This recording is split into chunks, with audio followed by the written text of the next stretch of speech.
Good morning friends. आज आपण cost sheet किंवा सिंगल और आउटपुट कॉस्टिंगचा सेकंड पार्ट टेंडर और कोटेशन हा पार्ट या ठिकाणी पाहणार आहोत. आता या ठिकाणी आपल्याला आतापर्यंत आपण कॉस्ट शीटचे प्रॉब्लेम पाहिलेले आहेत वेगवेगळ्या स्तरावर. पण ज्या वेळेस समोरचा व्यक्ती आपल्याला ऑर्डर देत असतो की मला एवढे युनिट्स मॅन्युफॅक्चर करून देताल का, आणि त्यावेळेस त्यांना आपल्याला प्राइस कोट करायची राहते. जसं फॉर एक्झाम्पल एक ऑर्डर आला तुम्हाला 1000 बायसिकल तयार करून द्या, तर आता त्याला आपल्याला कॉस्ट द्यावी लागते.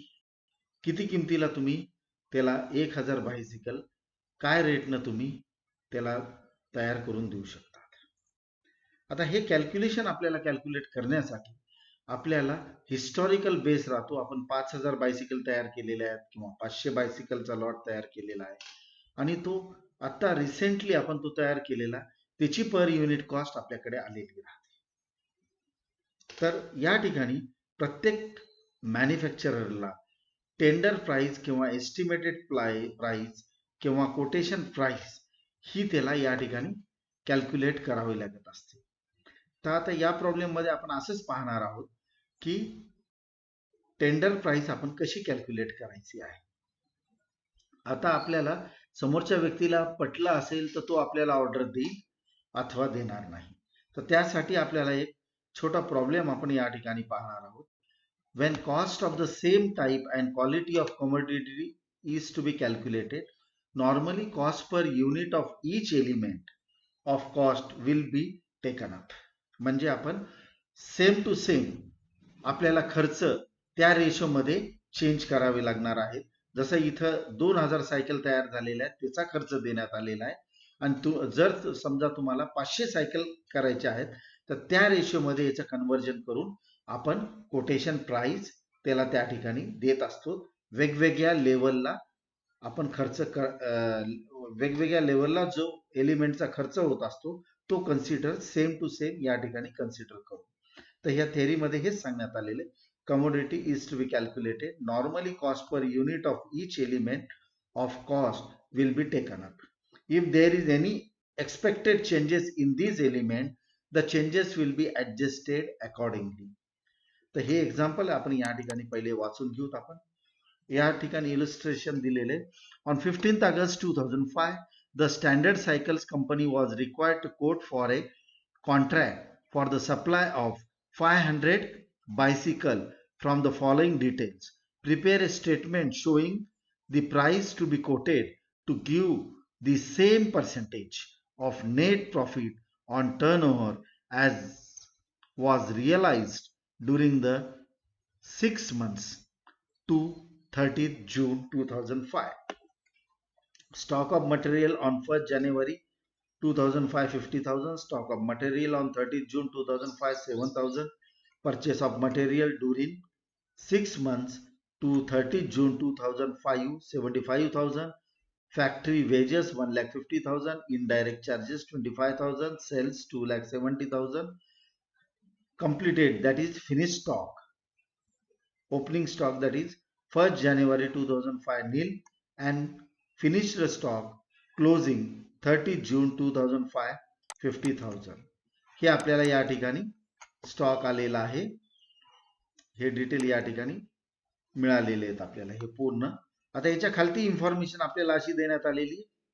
Number of बायसिकल्स manufactured, number of bicycle manufactured during the 6 months was. आता हे काय झालेले की आपल्याला 500 बायसिकल साठी कोटेशन तयार करायचं आहे.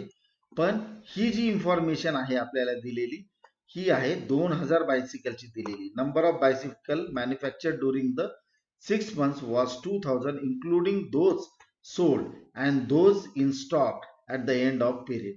The bicycle to be quoted for are to be of uniform size and quality and similar to those manufactured during the 6 months to 30 June 2005. As from 1st August, the cost of factory labor has increased by 10% and that of material 15%. म्हणजे काय झालेलं आहे, 30 जूनच्या नंतर 1 ऑगस्टच्या नंतर factory लेबर्सच्या किमती 10% वाढ झालेली आहे आणि मटेरियल 15%. तर हे आपल्याला कन्सिडर करून या ठिकाणी प्रॉब्लेम सॉल्व्ह करायचा आहे. आता आपण सोल्युशन या ठिकाणी पाहणार आहोत. पहिले आता आपण काय करू, 2000 युनिटचं स्टेटमेंट या ठिकाणी गिवन जे फिगर्स आहेत प्रॉब्लेम मध्ये ॲज इट इज इथं फिगर्स येणार आहेत. आपल्याला या ठिकाणी काही सुद्धा बदल होणार नाही. जे गिवन आहेत फिगर्स 50,000 75,000 ॲज इट इज येणार आहेत. आपल्याला 500 साठी जे तयार करू त्याच्यात प्राइस आपल्याला या ठिकाणी राईज होणार आहे. तर पहिले रॉ मटेरियल कन्झ्युम आपण 30 जूनचं तयार करेल. किमती केव्हापासून वाढ झालेली, ऑगस्ट महिन्यापासून. तर ते ऑगस्ट मध्ये आपण कोणते युनिट्स मॅन्युफॅक्चर करत आहोत, 500 युनिट्स. आणि ही कॉस्ट किती युनिट साठी देण्यात आलेली, 2000 बायसिकल साठी. तर इथं 2 कॉलम करण्यात आलेले आहेत, टोटल आणि कॉस्ट पर युनिट.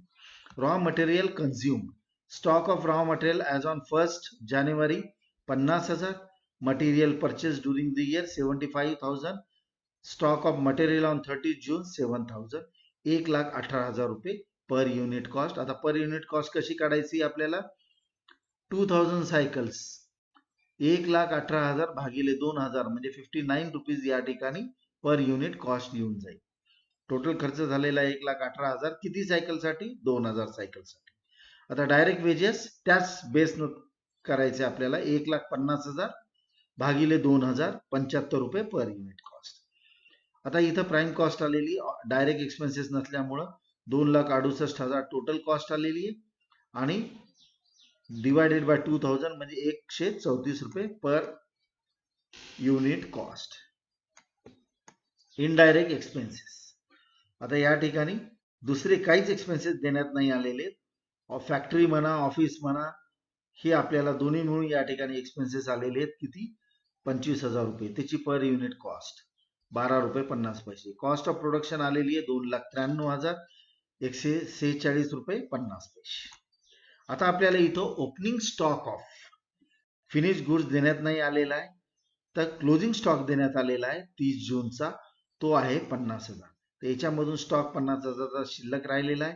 तर आपल्याकडे कॉस्ट ऑफ सेल्स आलेली 2,43,000. त्याच्यावर प्रॉफिट आपल्याला किती आहे देण्यात आलेलं आहे, या ठिकाणी बघा प्रॉफिट किती देण्यात आलेलं आहे आपल्याला.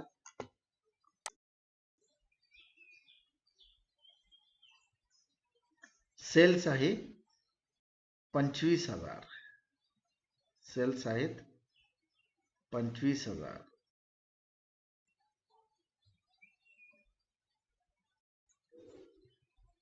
नाही सेल्स, सॉरी माझं चुकलंय, सेल्स आहे 2,70,000, 2,70,000चा सेल्स आहे.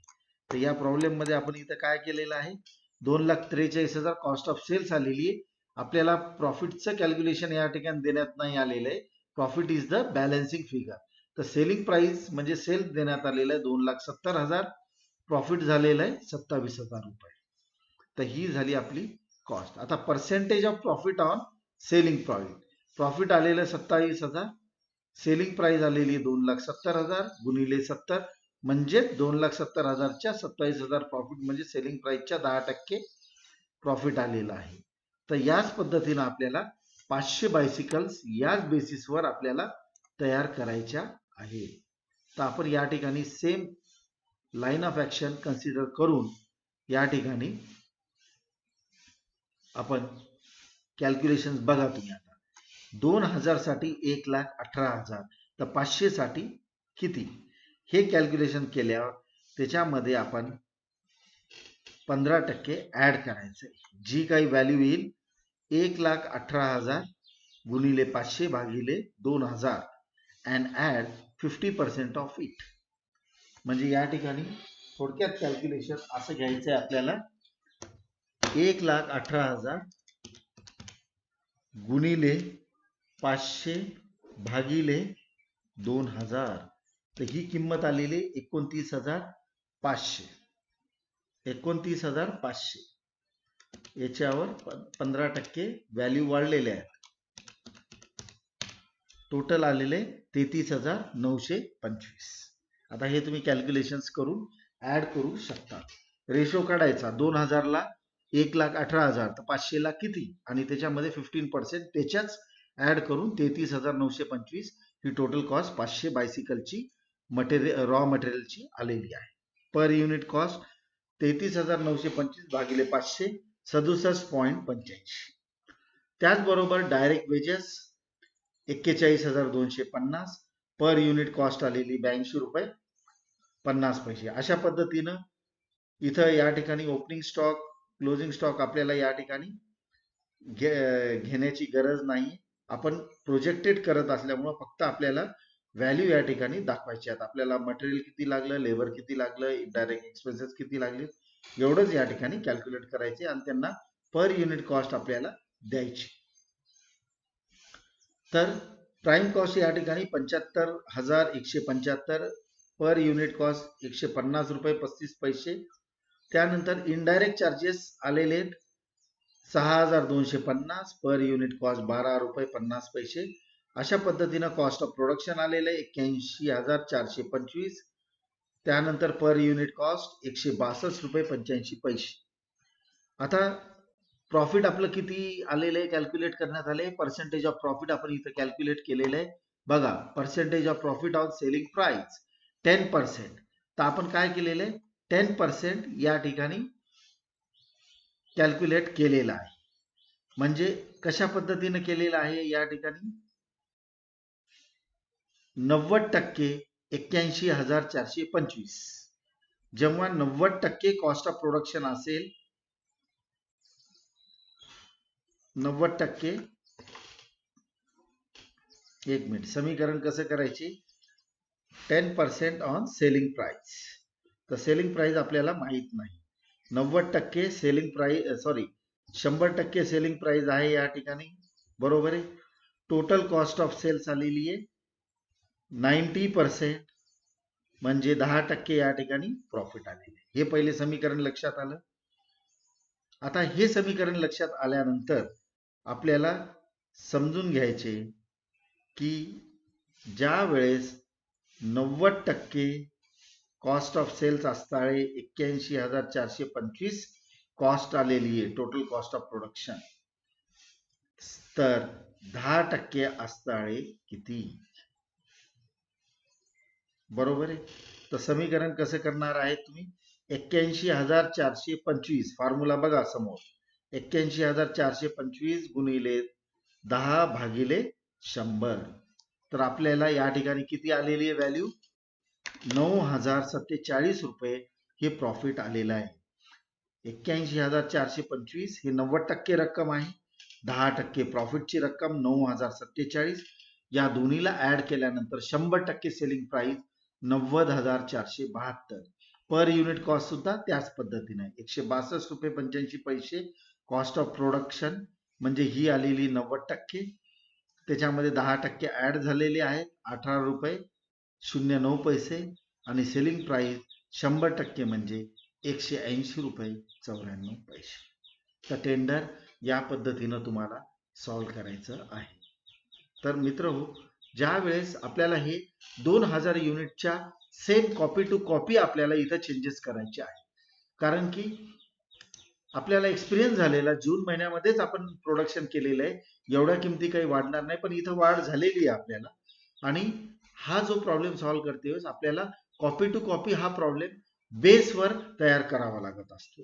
2000 युनिटसाठी आपण कॅल्क्युलेशन ज्या पद्धतीने घेतलेले आहे तेच सेम कॅल्क्युलेशन आपल्याला टेंडर किंवा कोटेशन साठी या ठिकाणी तयार करावे लागत असतात. तर या ठिकाणी आपण 2000च्याच बेसवर 500 सायकलचीच कॉस्ट या ठिकाणी कन्सिडर करण्यात आलेली आहे. फक्त आपल्याला इन्फॉर्मेशन दिल्याप्रमाणे मटेरियलची किमती 15% वाढ झालेली आहे. लेबर कॉस्ट म्हणजे डायरेक्ट वेजेस 10% इथं वाढ झालेली आहे. मित्रो हा प्रॉब्लेम या ठिकाणी समजला असेल असं कन्सिडर करतो आणि प्रॅक्टिस करा तुम्ही पुस्तकातून वेगवेगळे प्रॉब्लेम्स.